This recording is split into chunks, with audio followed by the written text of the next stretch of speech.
Hi, welcome to the Art Teams podcast from Tech Edge, and today I'd like to talk about schools as a malleable material. I talked a little bit about this in my introductory podcast, but I really would like to explore that in a little bit more detail to give you an understanding of what we mean when we say that we want school to be a malleable material and explore it that way. So this is taken from thinking as an artist and thinking about any material that you're trying to create in to see how much you can stretch it. And this goes to movement and dance, for example, where we're trying to see how far our bodies can go and what they can do or can't do. And obviously there's a point where things can't happen anymore. There's only that far we can jump or stretch or do anything else, but with practice maybe we can do more. Same thing with working with paint or working as a sculptor or working with clay, for example. So in all of these things, our exploration as artists are always how much can we stretch it? What can we do with it? What are new ideas and new approaches that can make it more interesting, innovative, and produce a result that really makes us joyful and also extends our understanding of the world. And when we talk about school in that way, we're really talking about starting to think about schools not as a structure that always limits us, but as a structure where we can start exploring what are the limits and see if we can push against them and find new ways to act within that system and its limitations. There are limitations of resources and space and the people that work there and the kids we get and all of these things, but all of these things also show up in joyous ways, in the ways we can stretch them. And there's a tendency, for example, to underestimate our kids and what they can do.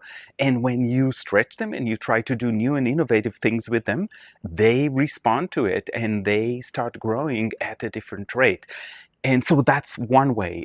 So one group or one thing that is malleable within the school, maybe the most malleable, is people. These are the colleagues that we work with, where we can talk to them about new ways and try new ways to collaborate, to work together, and to really build on the strength that each one of us brings to school, whether it's coming from somebody like me who does research and has a lot of energy to try and really work on new ideas.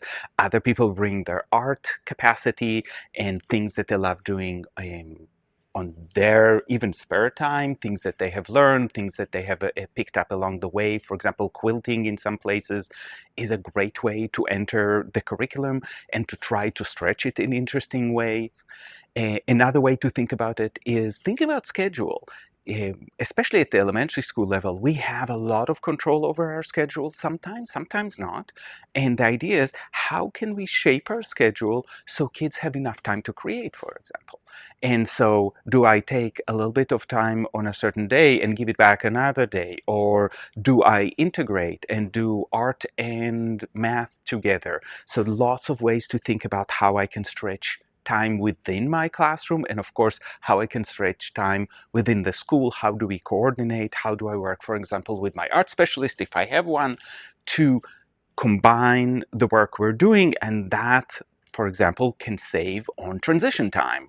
The time that kids come to the art room and start working and get explanations. If there's a seamless transition where we're working on a similar thing, you can save that whole time. As an art teacher, if you're getting kids in and out of your classroom, you can save a lot of time. But also as a classroom teacher, because the kids went to art and they're coming back and they're still thinking about these ideas and can merge into your classroom very effectively.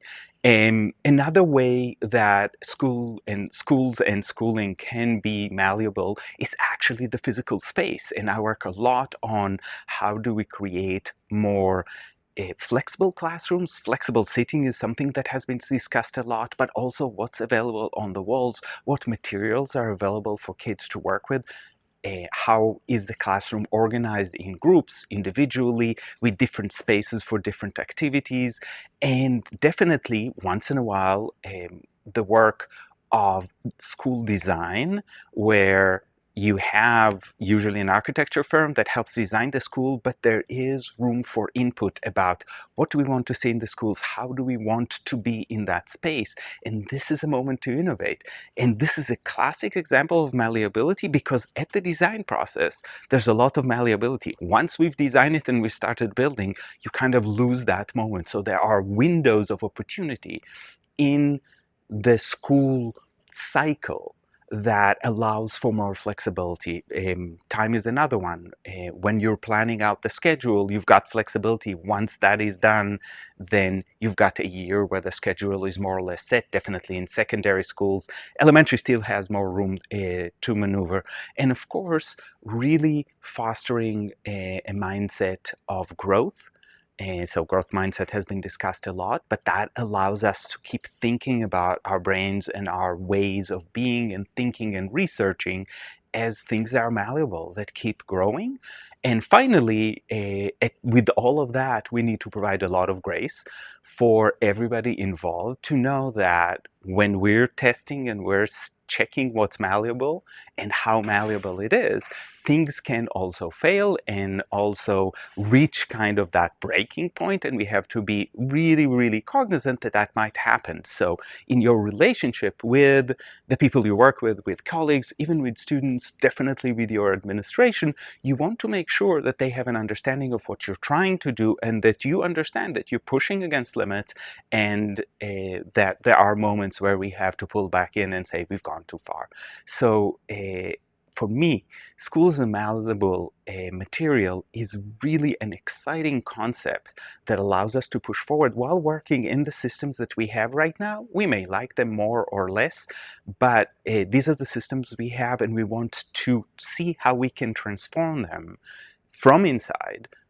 There are also ways to transform them from the outside, but I'm right now thinking about us as educators working within that system, testing the limits, talking about it, being upfront about it, not necessarily in a subversive way, but in an open way that is shared with students, administration, and our colleagues. And that's all from the Art Teams podcast for this time.